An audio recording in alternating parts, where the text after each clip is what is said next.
we're back. We are going back to Requiem for Innocence because we didn't finish it. So I guess we start with Assento Dele. I think we made pretty good friends, don't you? Wonder if there's a part of Fata Morgana I missed too. Those were his last words before disappearing into the darkness.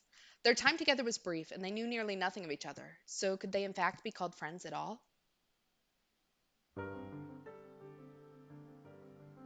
Oh, hello. You were not who I was expecting to see. Hey, Michel. Thank you.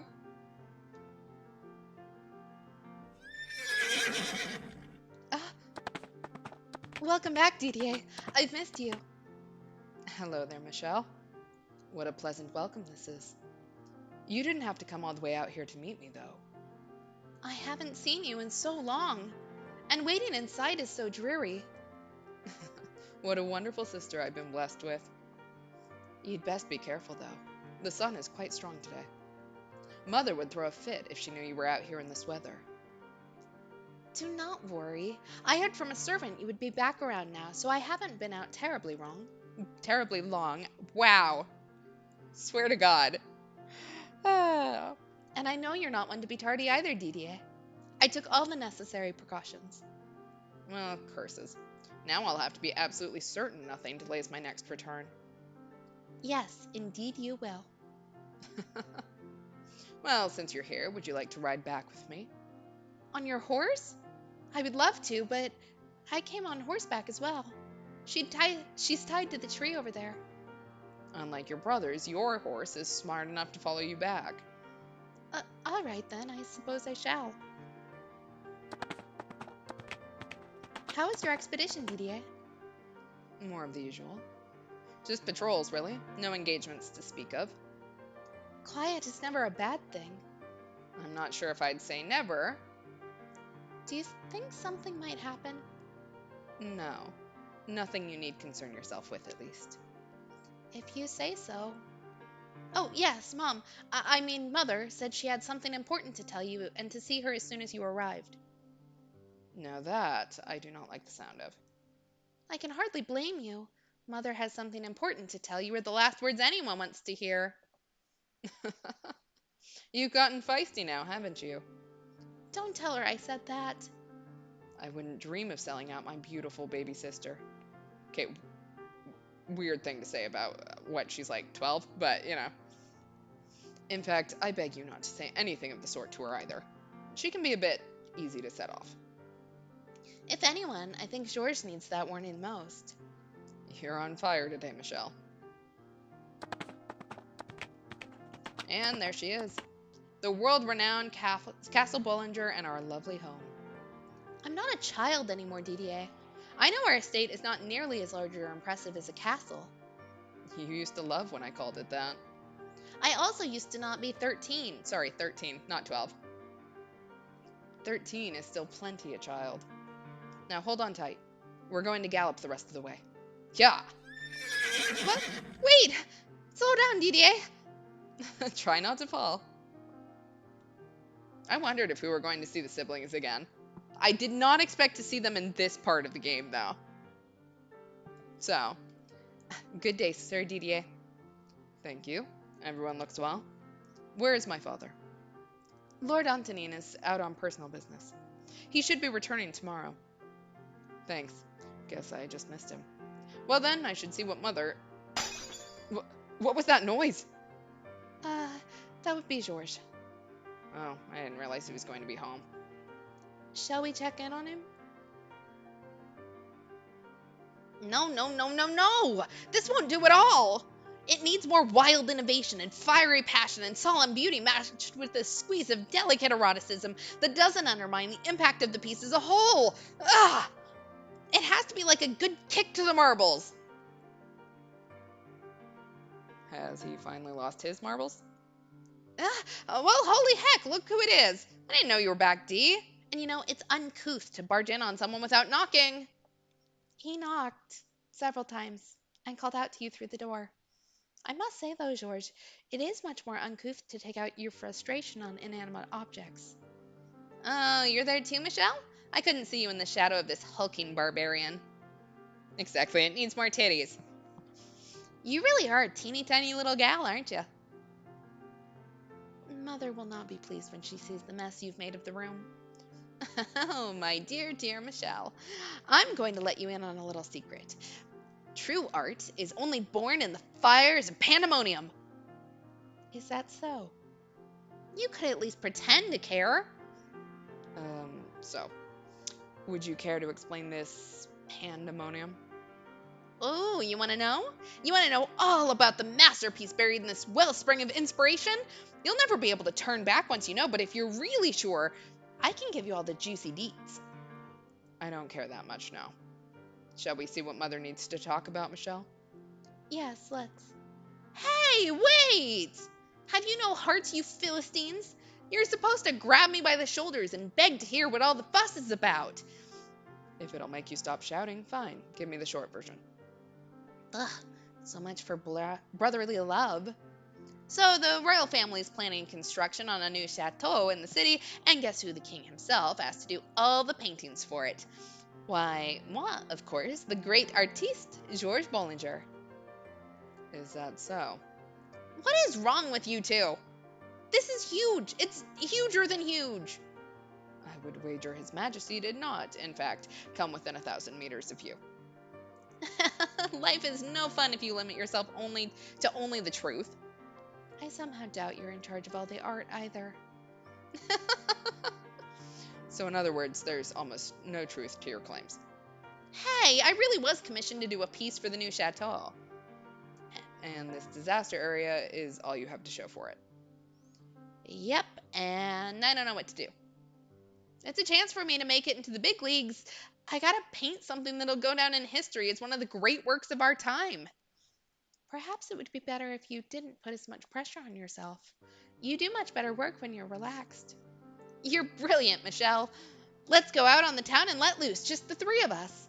That's exactly what I need right now. I've barely had time to sit down since I got back. Ahem. Sometimes I think there might be no hope for the three of you. Not even a word to your dear mother. Good day, Mother. My apologies, I meant to see you as soon as I returned, but... Crap, crap, crap, Mom's gonna flip her lid! We better get out of here before she brings her wrath down on us, Michelle! But... Georges, I heard every last word. What big ears you have. Damn. Care to repeat that? Repeat what, my beautiful mother? I swear, young man.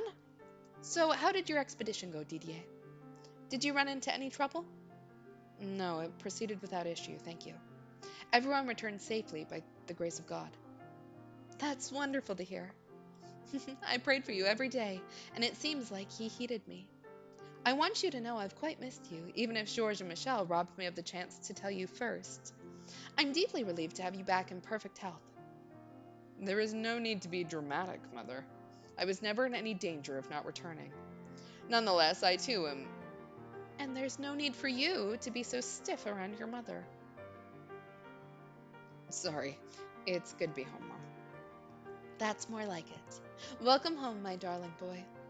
Yeesh, just look at him go. A grown man fawning over his mother like a little boy. Make sure you give him crap about it later, Michelle. But...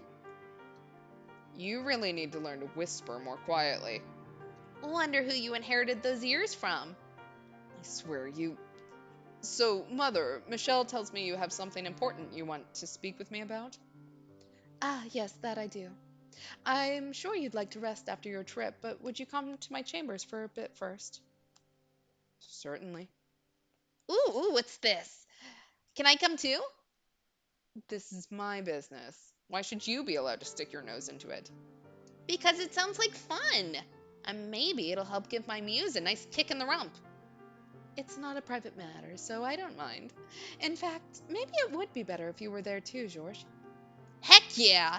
You're coming along too, Michelle. What? Why would I? Oh, what am I going to do with you three? We're the bestest of friends until... we're not. What do you think of the painting? It's a fine piece, clearly not made by Georges. I would have done 10 times better. Who's the hack responsible for this rubbish? Quiet, boy. Does George have a disease where he'll die if he isn't running his mouth every waking moment or something? Until the tribulations.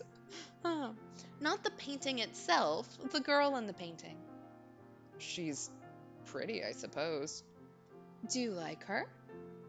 In what sense, Mother? Where are you going with all this? Please don't tell me we're bringing back Amy. This girl is the daughter of the Castagnier estate to the south of us, or what she will look like a few years from now. In a few years? Then she's still a child. She is, yes, and her family is trying to complete arrangements for her marriage as early as possible. Her marriage? The Castagners are a respectable family with lots of land. We have plenty to gain from this arrangement. All you need to do is say, Mother. As I have told you on several occasions, my body and soul belong to the church. I will neither succeed father nor take a wife. And you're firm in your decision? Yes, I'm sorry to disappoint you. That's very disappointing indeed. I would be so much more comfortable with you taking over the house. Well, what about you, George? Do you have any interest in her? I don't know. I'm not really feeling it. Now, George, you do realize that Didier not becoming head means that you will be, right? Oh, that's right. Yeah, it was something like that. Yeah, Amy's surname was something like Gilbert. I think you're right. So you can't make a decision like this, which will affect the future of both our houses for generations, because you're not feeling it. That's easy for you to say, Ma, but I can't change what appeals to me. It'd be all for nothing if we couldn't hit it off and never had any kids. And tell me, what is there not to like about her? She's a beautiful young lady. She's pretty, sure, but I'm getting nasty vibes from that picture. Looks like a real sourpuss. I want someone more, you know, teary if I'm gonna have to spend the rest of my life with her. I wouldn't go as far as him, but there is something about her that doesn't sit right with me. I'm not sure how to put it into words, though. She just looks that way in the painting. I'm certain you'll find her to be a lovely girl when you meet her. How can you be so sure? You haven't even seen her yourself. Anyway, not interested, and that's that. It's such a wonderful offer, too. Once I'm sworn in as official court artist, I'll be up to my ears in marriage offers. Something even better will come along, I promise. I'm afraid with your attitude, this may be the last offer we ever see. Don't you worry, we've got ourselves a proud knight of the order, the most sought-after artist in the land, and a brilliant, beautiful princess. If that's not a receipt for success, I don't know what is. Oh, Georges. Is something troubling you, Michel? What? Oh, no, nothing. My mind was wandering, that's all. See, look what you did, Mom. You upset Michel by being such a worrywart. Throwing me to the wolves, are you, my boy? Oh, dear Michel, I'm just being cautious about our future. I'm not as worried as I may have sounded. I have the three most wonderful children in the world. I couldn't be more blessed. We're strong, and together, we're even stronger. Oh my God, it's very hard to say some of this shit with a straight face. Like, oh, I have hair in my face. I have no doubt in my mind we'll thrive and grow for generations to come. Yeah, we'll all be together forever. Until my brother fucking murders me. I'm still not over that. Yeah, I'm on a vow of celibacy. I'm too gay for this. How big are her boobs? Tell me, will they look like two obese rats sitting on her chest? For a brief moment after waking, seeing only darkness, I forgot where I was. As my eyes adjusted and the world faded into view, a faint sense of disappointment welled up in my breast. That was over a decade ago, a life I no longer had. And in fact, a life I couldn't be certain I ever had. For all I knew, my mind could have fabricated the entire thing. But in short order, the wave of sentimentality receded. A few years earlier, that yearning for bygone days would leave my heart in tatters, but now I had grown largely numb to it. This was the life I knew best. I wasn't a 13-year-old child anymore, nor was I a girl, nor was I a member of the Bollinger family. I was a demon most frightful, exiled to a remote mansion. Assento Dele, his dark throne. What sort of fucked up shit are we gonna do with Michael? I'm so excited for this, actually. Like, are we going to actually take revenge? Because I think I advocated for it on a few different levels. Kill the accursed thing. Those were the first words uttered by the witch upon my discovering the being lying in a heap outside the front door. The witch had haunted me ever since the day I resurrected her at the top of the mansion's observation tower a few years earlier. At first, her constant whispering in my ear had been insufferable, driving me to my wits' end. I did everything I could think of to deny her existence and push her out of my life. But that too had passed. Oh, that's fair. Yeah, maybe someone else in the Bullinger family will seek revenge. I had been drained of all will to fight against her, or frankly, feel anything at all. No joy, no anger, no frustration, no sorrow. Perhaps that could be said to mean she had defeated me, but in retrospect, the witch causing me to encase my heart in stone had consequently kept me from being miserable every time I received a letter from my mother. It made me think getting worked up over some stupid words on scraps of paper was a waste of time and energy. So while I wasn't at the point of gleefully cozying up to her, it was true that her presence had made my life easier. I can't stand the sight of it. It's utterly dreadful. The witch wanted me to kill them, but instead I crouched down to get a better look. They seemed to be dead already. It appeared someone had died on my doorstep, and because of the way they were clothed, I couldn't make anything out beyond that at a distance. It's faint, but they're still breathing. Look, you can see their chest moving. I'm surprised she noticed. I can barely tell from up close. Morgana standing up at the top of the tower with little binoculars, like, yeah. Look, it's still breathing. Exactly. I did everything to deny the witch's existence, including a lengthy debate with Red Truths and several fighting game rounds. I reached my hand out to roll them over, at which point the witch gave me an exaggerated sigh. I wouldn't recommend touching them. They're diseased. That's why they look like a human raisin. That was indeed one way to describe them. What had first come to mind for me, though, was something I had read in a book about how desert cultures would mummify their dead. The person on the ground looked like what I imagined a mummy did, though I was under the impression mummification was performed in order to preserve the bodies of high ranking individuals. Which is to say, you weren't likely to find one collapsed on your doorstep. Ignoring Morgana's warning, I put my hand on their arm.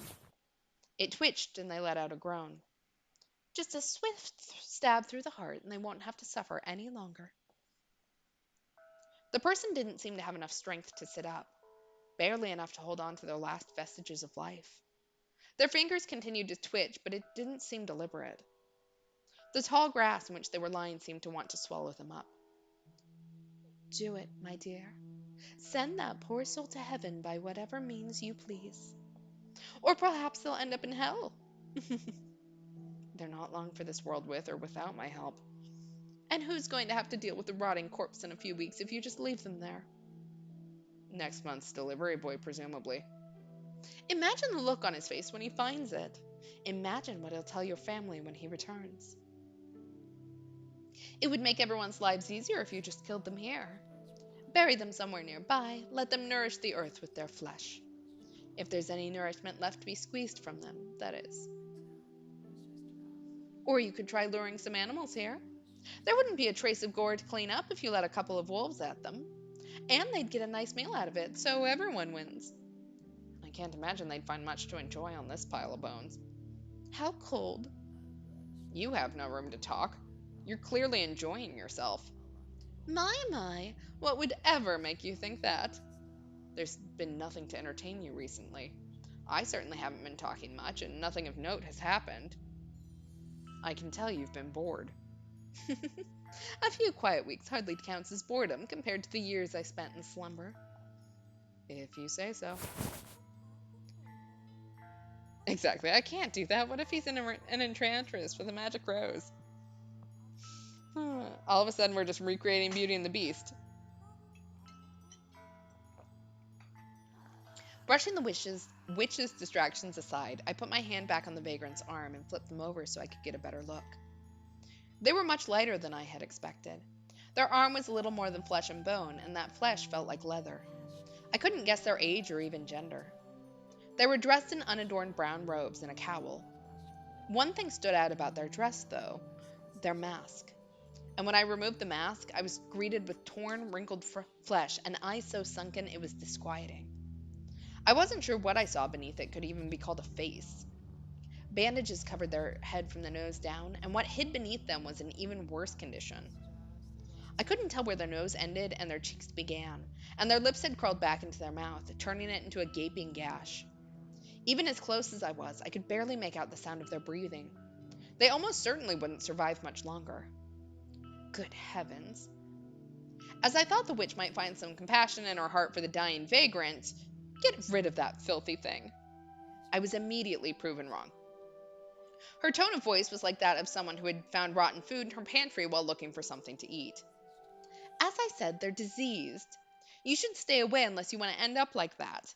Your legs too frail to hold you up. Your body withered and your eyes sunken, worthless orbs. It's highly infectious. I largely ignored the witch's whisperings. She liked toying with me, so I couldn't take what she said at face value. She was more than happy to lie or exaggerate for the sake of tormenting me. There was no guarantee their ailment was contagious at all. So just hurry and get rid of. Are you listening to me? I hoisted the vagrant onto my back. A simple task even for me, perhaps the least fit man in the world. They were smaller than me, but not child-sized. It was like I was carrying an empty sack of skin. This will give you something to stave off your boredom. I told you I am not bored. Heavens, I never took you for the kind of raving lunatic who helps strangers. I wasn't bringing them in out of the goodness of my heart. They simply piqued my curiosity. There was something oddly amusing about the whole twisted situation. A witch, a demon child, and a living mummy. And what better place to gather them all together than a cursed mansion? I also think that some part of me wanted to see and feel death up close.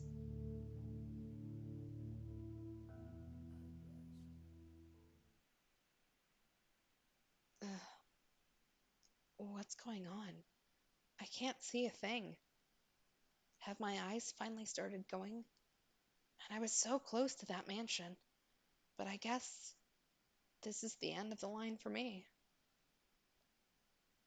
Wait, no. Still have my vision? It's just dark as hell. Where in the world am I? I'm on a bed? Good morning.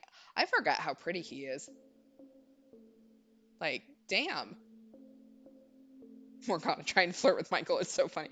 Look, Morgana doesn't flirt very well in general, which makes sense because she died like at 14 or whatever, but 16. I don't remember how old she was when she died, but she isolated for way too long to figure out how to flirt.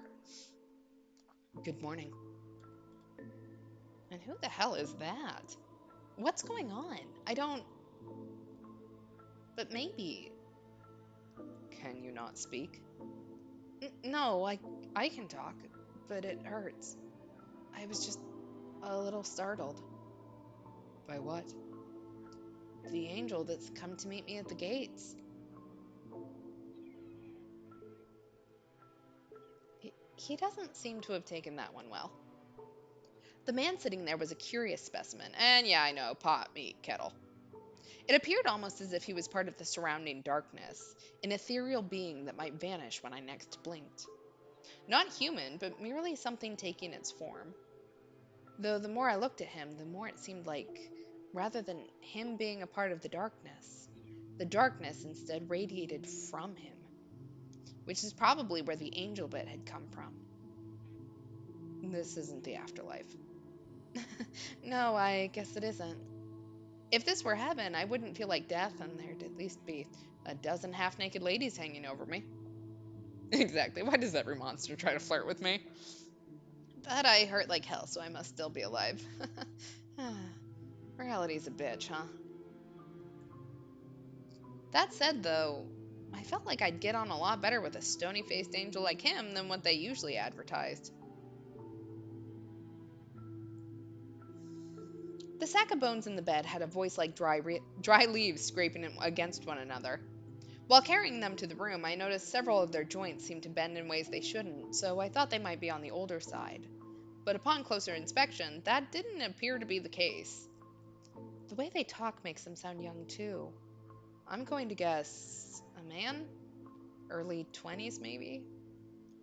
If you're not an angel, then you must be the witch. I beg your pardon? I'm just kidding. Don't bite my head off. You don't look anything like a witch. He's not as far off the mark as he thinks. But he doesn't need to know about my childhood. So, hey, would you mind sparing a bit of water? My throat hurts like 12 kinds of hell. And I'm sure you'd appreciate being able to understand me better. There's some right there. Huh? Oh, you already got some for me. Thanks, Ugh. God, I can't unbend my damn arm. You mind grabbing that for me? Did no one ever teach you how to say please? Oh, lighten up, would ya? Show a dying fella some pity. Maybe he wouldn't have died if I'd left him out there. He's much feistier than I expected. In fact, he's nothing at all like I imagined. When he was still lying half dead on the ground outside my door, there was a mystique about him. As a mummy, he was interesting, which gave him inherent value. But now that he was awake and talking, he was normal, human, almost excessively so. I reluctantly picked up the goblet and handed it to him, watching as he pulled down the wrappings covering his mouth to drink. It seemed like he wanted to down the whole thing in one go, but judging from the groans I heard, his body wasn't cooperating. A few years earlier, I may have sympathized with him, but not now. All I felt now was curiosity. What was this sick man doing in front of my mansion? What brings you here? Can't you at least let me drink in peace? Let me tell you, man, I'm in no shape to be multitasking. It takes all my attention just to drink a glass of water. Plus, it's darker than hell in here. I can barely see what I'm doing. You're free to leave if you're not happy here. Once I'm through with this water and have had a chance to rest, and maybe a complimentary glass of wine on top of that to raise my spirits, I'll be right out. Rather brazen for a guest. Oh, I'm a guest now, am I? I thought that I was just a subject for your observation. Hit the nail on the head. And are you implying that means you should have free reign here? Sure am. You stop worrying about a lot of things when you're on the verge of death. What's the worst that happens if I piss you off? You kill me? All that means is I lose a few days. No real risk in acting like I own the place. Not a bad deal if I do say so myself. You certainly are lively and talkative for someone on the verge of death. I did just have a healthy helping of the elixir of life. I sighed to myself. I'd taken in quite the high-maintenance specimen, it seemed. Exactly, he was dared to go there by friends who wanted to see the Grinch. There wasn't going to be much worth observing when he was full of such vitality and his lips never stopped flapping. He was exactly the kind of person I could least stand to be around. I could practically hear the witch saying, "See, what did I tell you? You should have just listened to me and not wasted your time and energy." Which only made the whole thing that much worse. But curiously, I couldn't feel her presence, even though she was seemingly always around. Maybe she was afraid she might catch whatever disease this man had. Can spirits even get sick? Never mind her. I have more important things to deal with, like how to get this man out of my house. Anyway, you were asking what I was doing here? Well, I was looking for something. And that search... Hmm. Back up a sec. What is this place anyway? Sure doesn't look like a tiny one-man tiny little one-man shack. Not that I can see much in this dark, but these furnishings don't look cheap. It's a mansion. Yours? Half of it, roughly. So, what, you live with someone? In a sense. Huh. Now, I don't want to sound rude, but... Oh, we're well past rude at this point. Go on. Already making friends. So I'm curious. There wouldn't happen to be any rumors about this place, would there? Such as... Like, say, a cursed witch dwells within its halls? Oh, for the love of... That's what he was searching for? Hell yeah, I'll take that sigh as a yes!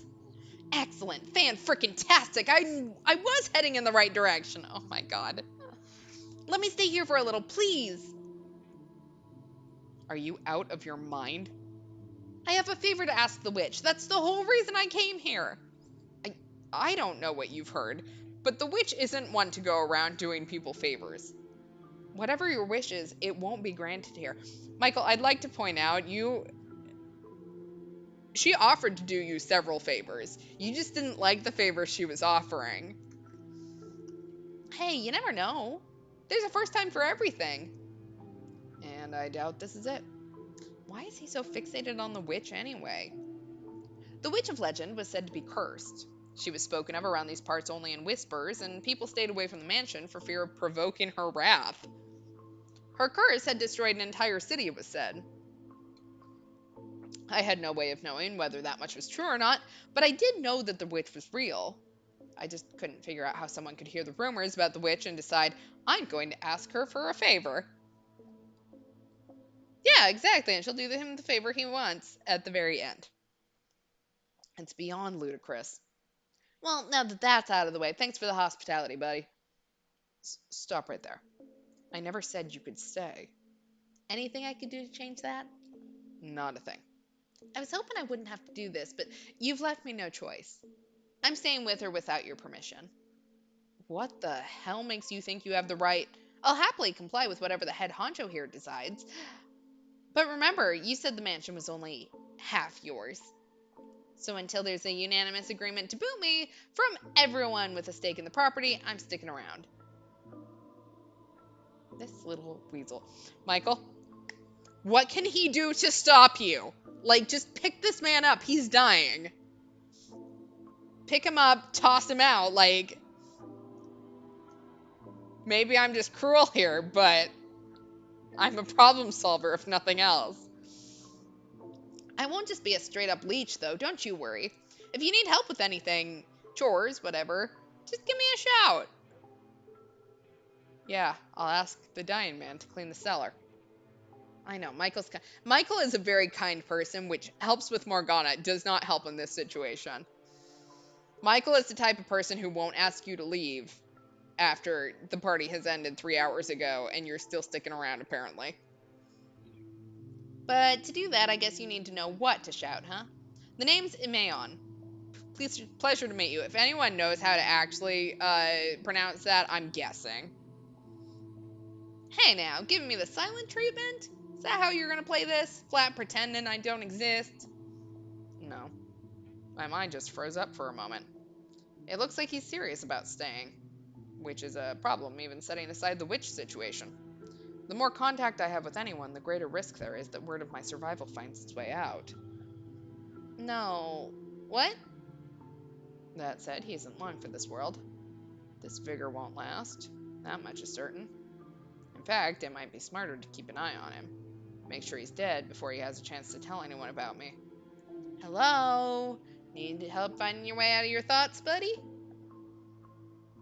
Death will find you long before the witch does, I'm sure. Yeesh, that's the first thing that comes out of your mouth? I braced myself for that outcome already. But following the logic of that zinger, it sounds like you're giving the approval of my stay. Resigning myself to it might be a better way to put it. It's all the same to me. So tell me, what's your name anyway? Unless you want me to stick with calling you an angel or the witch's right hand, that is. I am neither of those things, thank you very much. So, what should I call you? Michael. Michael, derived from the name of the Archangel Michael. What was that about you not being an angel again? I haven't wanted to strangle someone this badly in a long time. Yeah, email. I mean, that's 100% why I decided I was going to pronounce it that way, just naturally. Um, so we're gonna go with that and hope it's right. And if it's not, no one can correct me. It's not voiced, so. And what exactly do you think you're doing? The witch spoke almost as soon as I stepped into my chambers. I could hear her voice right in my ear as if she were standing beside me, which was especially jarring as she had been completely absent during my conversation with Imeon. She seemed to know what we had talked about, though, so I assumed she had been spectating from a safe distance. What do you mean? You are hardly the type to take in poor wandering souls on a whim. You're right, I should have asked you first. This is your house, after all. Half mine, you mean? There we go. Morgana's afraid he's a ghostbuster undercover. I should be thankful you let me have half of it. But you are the master of this house, and I... Go on. I was never master. So I have no say in who you choose to let stay here. But you will huckle me about it. Of course. I need my entertainment, too. So what are you going to do about, whatever his name was? Imeon. Right, that. I was hoping you would chase that dreadful thing out. He says he has business with you. Oh, does he now? So you weren't listening in on the whole thing? I'd be more than happy to hover over you every waking moment if that's what you'd prefer. I'd rather you didn't. As you can see, I respect your personal space. It wouldn't hurt you to show a bit of gratitude sometimes. So, what does that man want with me? Not a clue. All he said is he wanted to ask the witch a favor. A favor? Indeed. What a farce. I agree. You would never grant the wish of a... No, not that. That you happily passed on a stranger's request, but vehemently refused to make your own of me. The offer still stands, my dear. Just say the word, and I'll put a curse on your entire family. I've told you repeatedly that I'm not going to ask you to do that. Obstinate as ever, I see. Anyway, I never asked you to grant his wish, only conveyed to you that he had one. He'll be dead in short order regardless. A week or two at most. How tragic for him, betting the last remnants of his life on the legend of the cursed witch, only to be dealt a pair of heartless jokers. In all likelihood, he just wants me to cure whatever disease he has. Why would a witch who deals in curses cure diseases anyway? Now, it's not polite to judge someone by their appearance, my dear. Are you saying you can do it? Maybe, maybe not. Regardless, there is but one thing the two of us can do for him. Watch as the poor wretch's life slips away, alone and in the dark.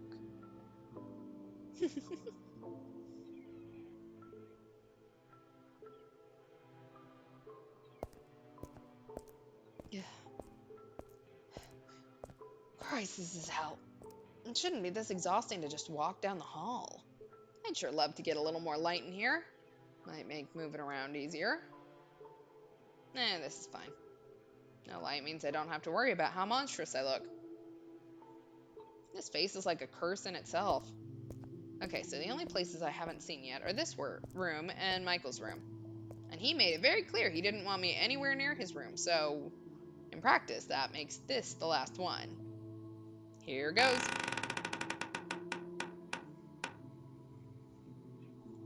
Damn. A huge stained glass window sat at the back of the chamber. The archangel within casted a faint light across the room. The light almost burned my eyes, which were still acclimated to the darkness. It felt almost like I was in the presence of an actual divine being. So we've got a guy named after an angel and a stained glass window of an archangel. Whoever called this place cursed didn't look very hard to guess. This is closer to a damn temple, if anything. As I approached the source of the light, the shape of the room came into view. Rows of pews, a pulpit, and a cross. Looked like I was right on the money. I was in a chapel. Or the remains of one, anyway. The wooden pews had rotted to the point of uselessness, and the floor was peeling all over the place. It was like an abandoned shrine to a saint, hidden away in the dark corners of the mansion. Fascinating. The worst of it's been mended, but you can still see marks on the wall where it looks like it's been struck with a sword or something. Did a battle take place here? There's splotches of black on the floor. Bloodstains, maybe? There's something on the pulpit, too. My mask. I figured he threw it out. So, Michael isn't all cold and heartless after all. Or maybe he just didn't feel like going outside. Who knows? Either way, I'll happily take it back. He's already seen my face, so it doesn't change much. But I feel better covering it up either way. My disease was highly stigmatized and said to be just as infectious. Not only was it obvious from my appearance, I was also required to carry around a bell to alert others to my presence. I lost that while wandering through the forest, but up until then, whenever I went into a town or a city, I had to ring the bell as I walked. And surprise, surprise, it invited all sorts of dirty looks and people scrambling to get away from me. Churches would sometimes offer me aid, but that was a once-in-a-blue-moon occurrence. Effectively, I'd been through nothing but hell up until now. I hadn't done a damn thing, and yet they treated me like a murderer. In fact, I'd almost bet a criminal didn't get half the crap I did. Just thinking about it killed my mood. He didn't hesitate to touch me, though. Does he not know what I have is contagious or something? I mean, it makes my life easier at least. And speak of the goddamn devil. Hey there, Michael. It's been, what, a couple hours?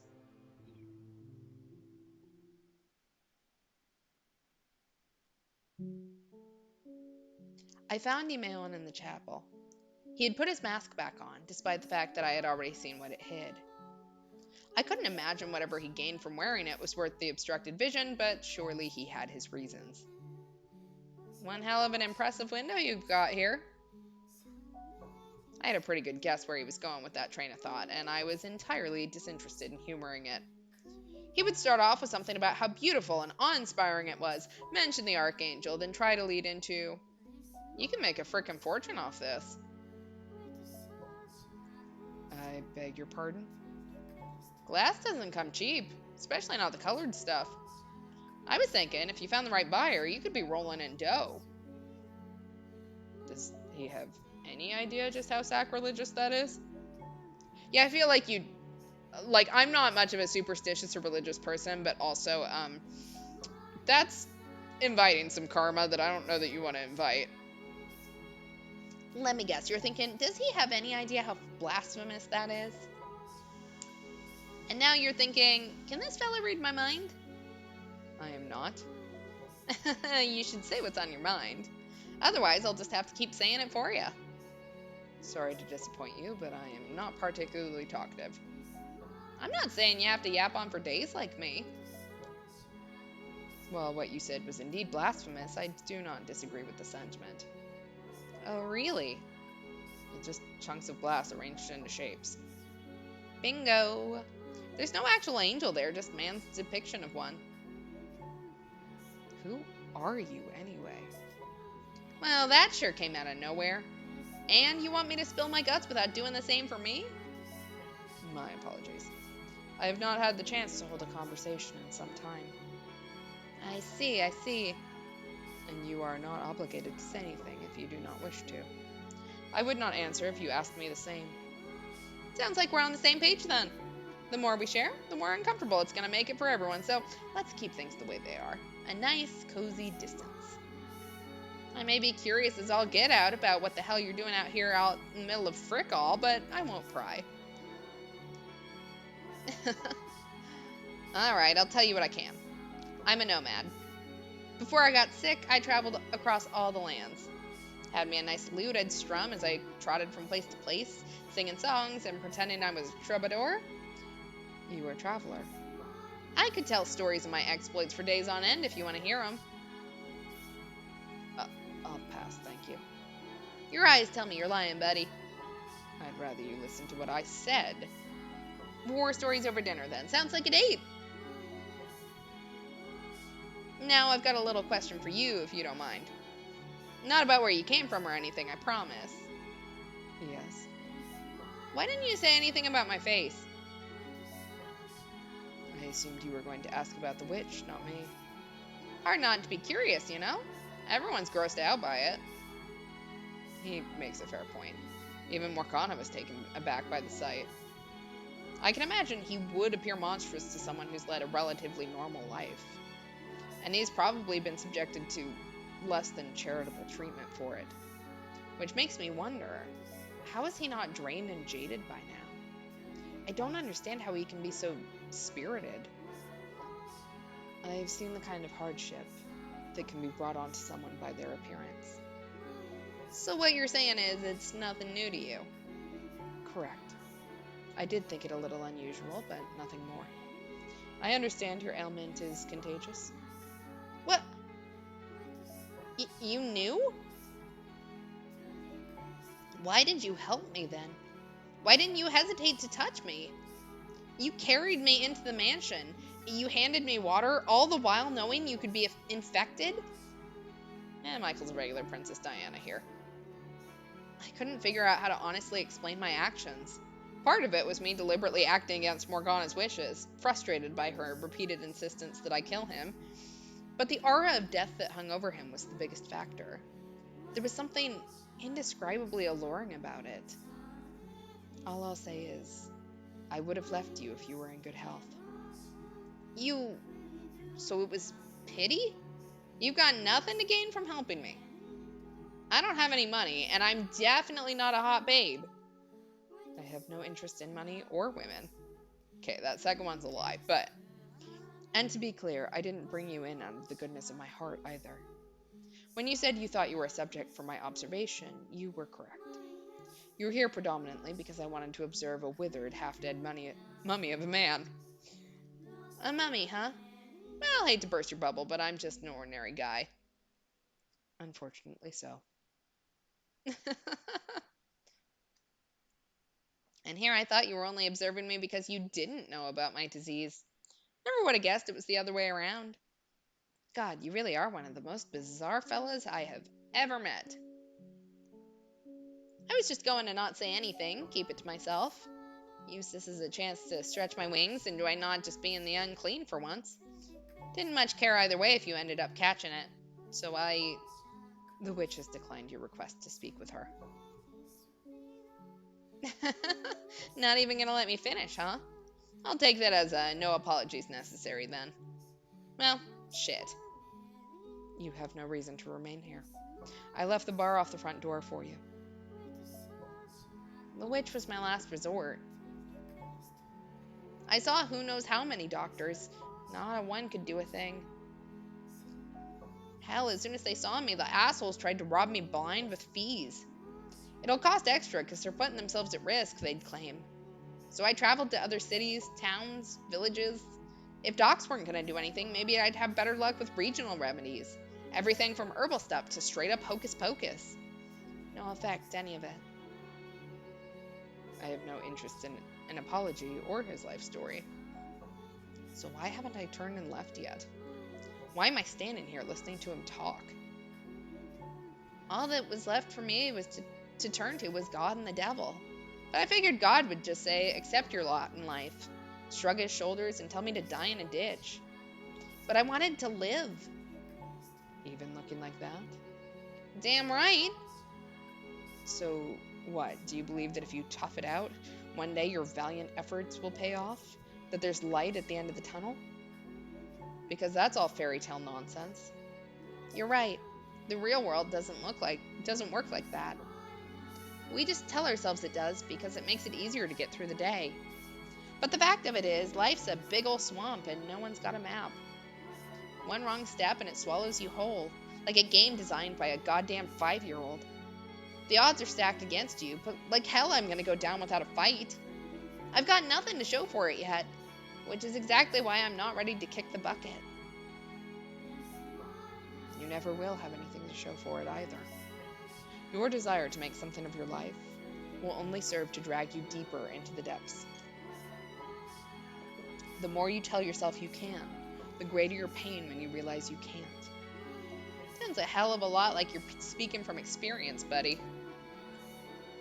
As I said, the witch will not be seeing you. You would do best to look elsewhere to fulfill your dying wishes. You never know, bud. Tomorrow's another day. Maybe she'll be in a more accommodating mood then. But I'm sure not gonna let one measly no get the better of me. The witch, Morgana, is a sadistic woman. If she reveals herself to you, it will be only to torture and kill you. Can't say death much scares me these days. It's knocking on my door regardless. And you can never say for sure. Every woman's got at least 2 masks she switches between. Maybe she'll pick a friendlier one for me than she does for you. You're a damn fool if you believe that. And she's a witch. Even if she would hear you out, she doesn't have the power to heal you.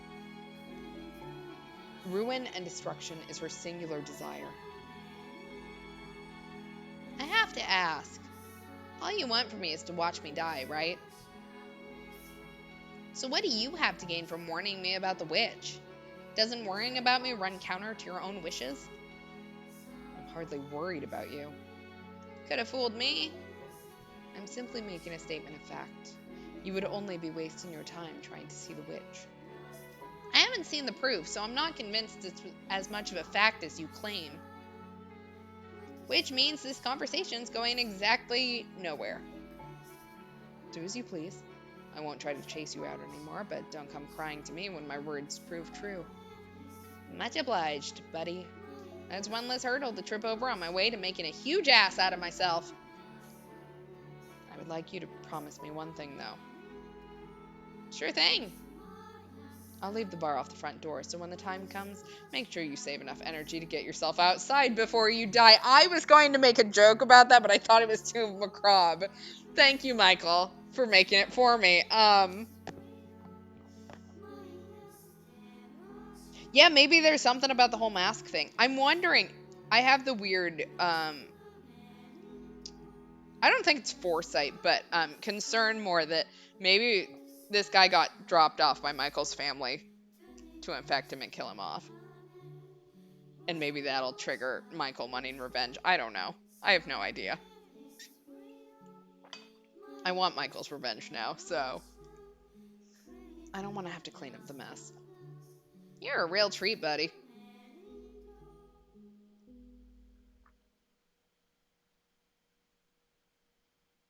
After our little chat, Michael gave me permission to make use of anything in the mansion. It still came with the condition that I stayed away from his room and didn't pry into his personal life, but that seemed fair enough, considering I didn't want him digging into mine either. In fact, I couldn't have asked for a better arrangement. After so long wandering, with food a constant uncertainty, having a roof over my head and meals at my convenience was heaven on earth. He had dried foods and smoked meats in his cellar, as well as bread, which last I checked didn't store for very long. But he never seemed to leave the house, so I did recall hearing some rumors on my way here. Whispers of a shadowy carriage occasionally seen headed towards the cursed mansion. No one knew for sure what it carried, but there was a general consensus. Offerings to the witch. Fresh sacrifices to keep her appeased. Which was obvious nonsense. No one was sending shipments of virgins to offer to the witch. A basket of bread and other supplies now? Maybe. Rumors have a way of taking on a life of their own, but that was so patently absurd I couldn't believe anyone bought it. That still left me with scores of questions, though. Who was bringing Michael the supplies, and for what purpose? Why did he never leave? Was he imprisoned here for some iniquity? But obviously, I had no intention of seeking out the answers. If we spent long enough together, I would probably find out eventually. But I knew damn well I didn't have that kind of time left. What point was there to lifting the curtains on someone else's life when chances were I was going to croak not long after? I had no intention of repeating Pandora's mistake.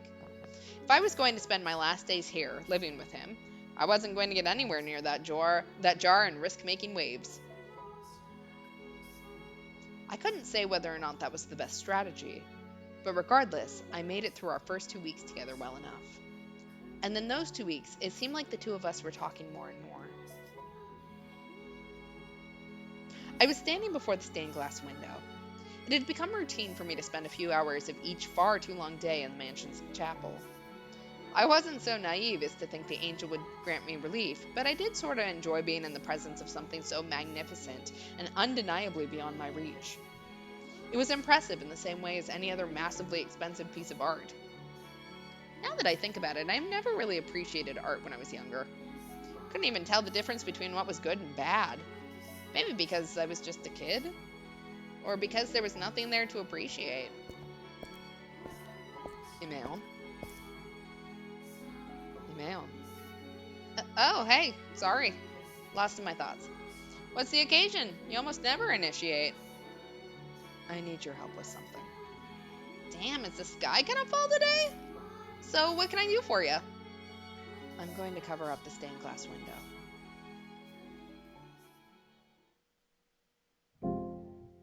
You're gonna... What?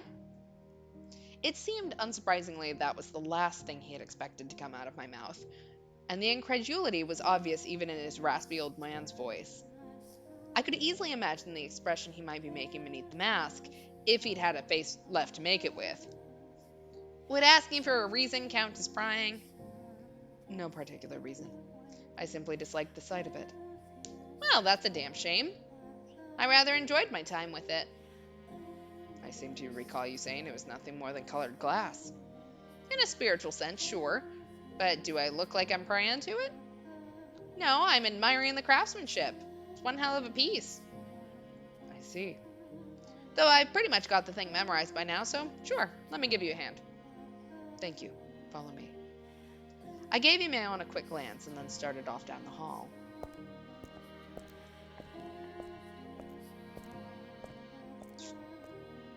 I cannot imagine this is going to go well, considering the fact that Michael has almost no strength. And Emil is dying, but... And they're like, you know what? Let's do some home renovations.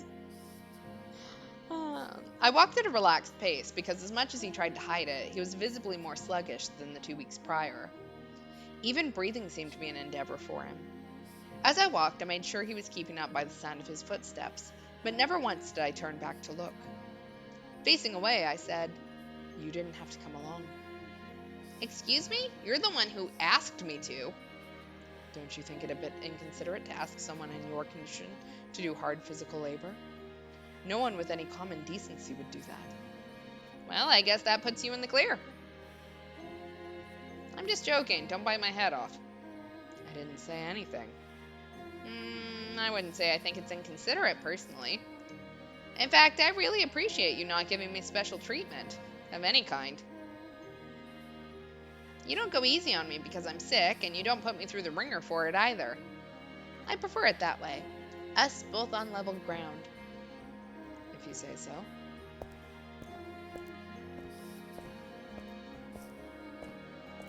I know I just said I appreciate you not going easy on me, but this is a bit much, don't you think? And holy hell, this room's 10 times mustier than the rest of the joint. I've got it. This is a really frickin' roundabout way of murder, isn't it? I told you that you didn't have to help. The two of us were looking down on an old, weathered bundle of cloth that had been in the mansion longer than even I had. It was a single piece, large enough to cover the entire stained glass window, and thick enough to block out its light. Fabric was far heavier than most people realized, and something this thick and tightly woven was going to weigh a ton. I knew I wouldn't be able to carry it to the chapel by myself. You're free to head back to your room. I'll do it. I'm not backing out now. Besides, there's not a chance in hell you're getting this up there alone. It's not that long of a walk from here to the chapel, I think. Alright, let's do this.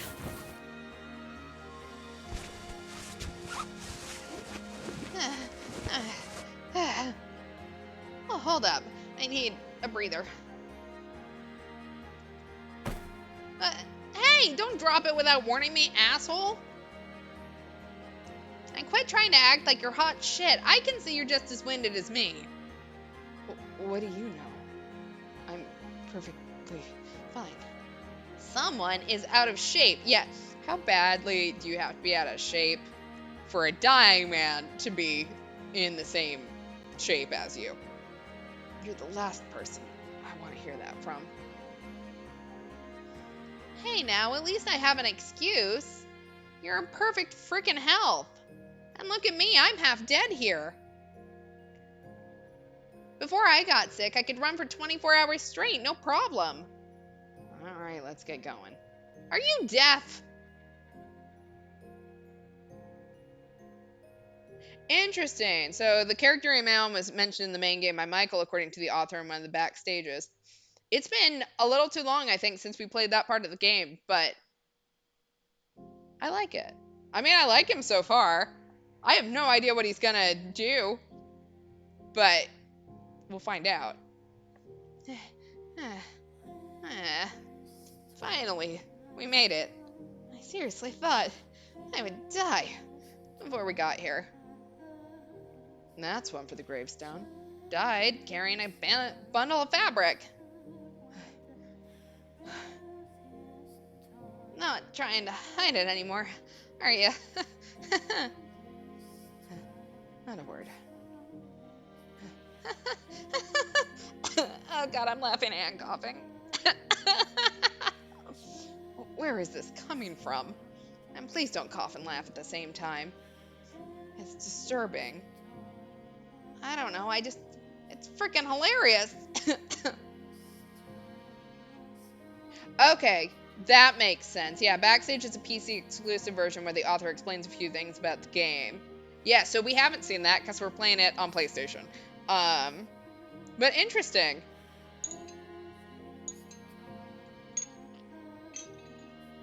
What is? You don't think this is the funniest damn thing in the world? Two grown-ass men carrying a giant sheet through the dark, grinding themselves to the bone so they don't have to look at a pretty stained glass window? Like, for real, are you hearing that? It's the stupidest thing. I cannot say I find it amusing myself. Well, you're lost, buddy. Let's finish this up then, shall we? I assume the pulpit isn't nailed down, so we can use that to get some height. He seems to be enjoying himself. I can't imagine enjoying much of anything in that kind of condition. I'm not sure if I'll ever understand him. The way he's being so upbeat is kind of bringing me down. Why should him acting cheerful have any effect on me? I buried that emotion long ago. What are you doing here exactly? Huh? Haven't we been over this?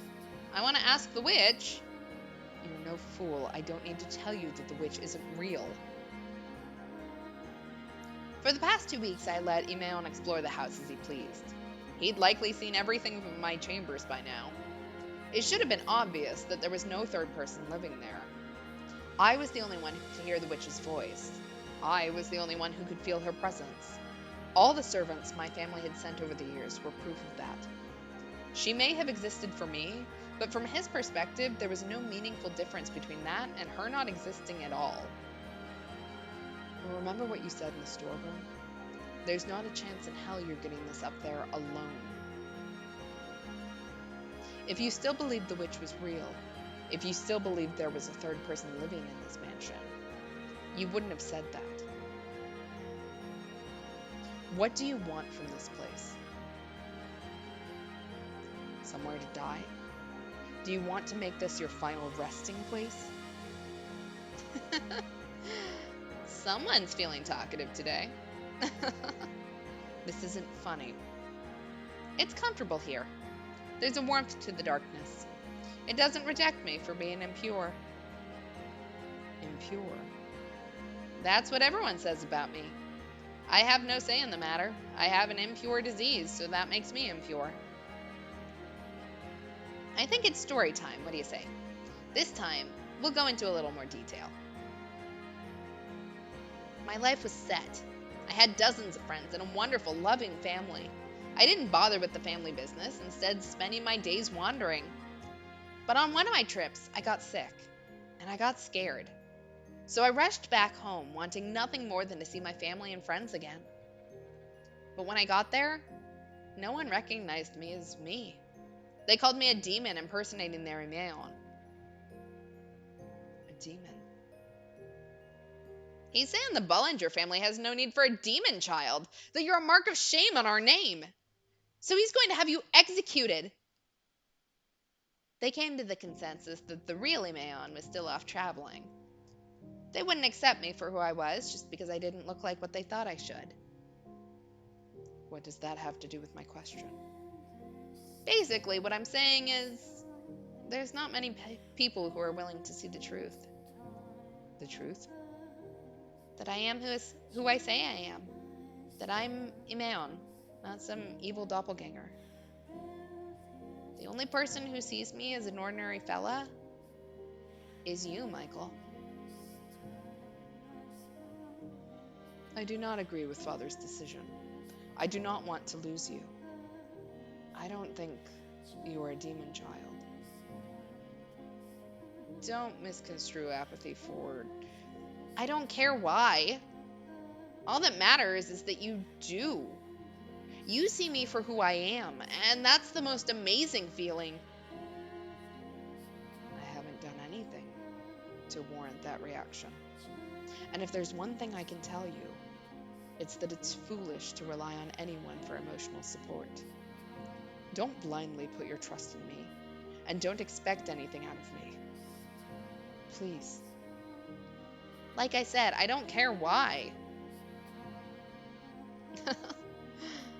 As I stood there in silence, Imeon's laugh echoed off the chapel's walls.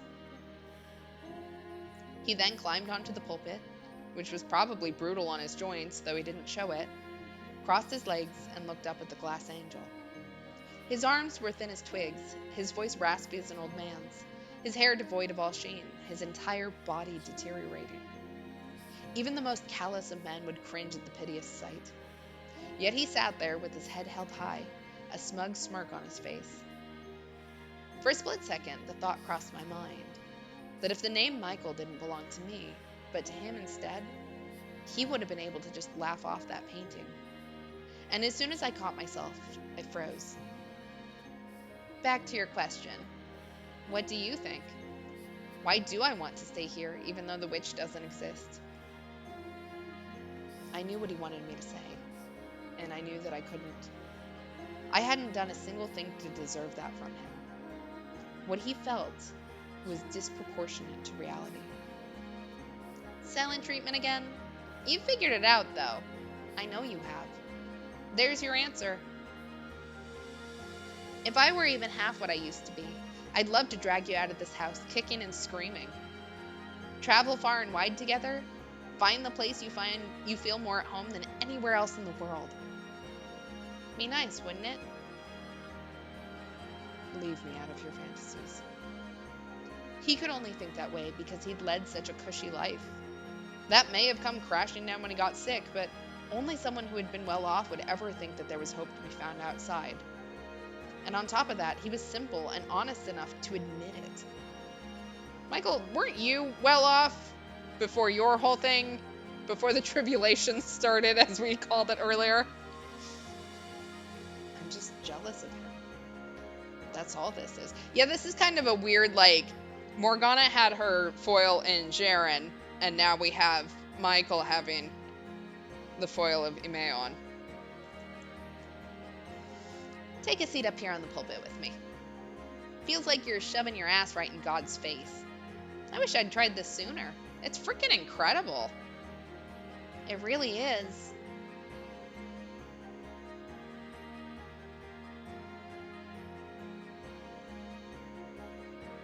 Between the two of us, a guy who probably couldn't overpower a rabbit and someone on death's damn doorstep, covering up the stained glass window was a grueling task. That day marked a turning point in our relationship, though. It was an insignificant change, something I doubted anyone but us would even be able to notice, but it wasn't the degree that mattered. There was a real shift in the air between us. Michael didn't seem to be so persistently wary of me anymore, and I started to feel more relaxed in his presence. I didn't have to prove anything to anyone here, in part because he didn't pry into my personal life, but also because my time was so limited, I didn't have any reason to keep up a front anymore. The biggest factor, though, was that no one here knew who I was.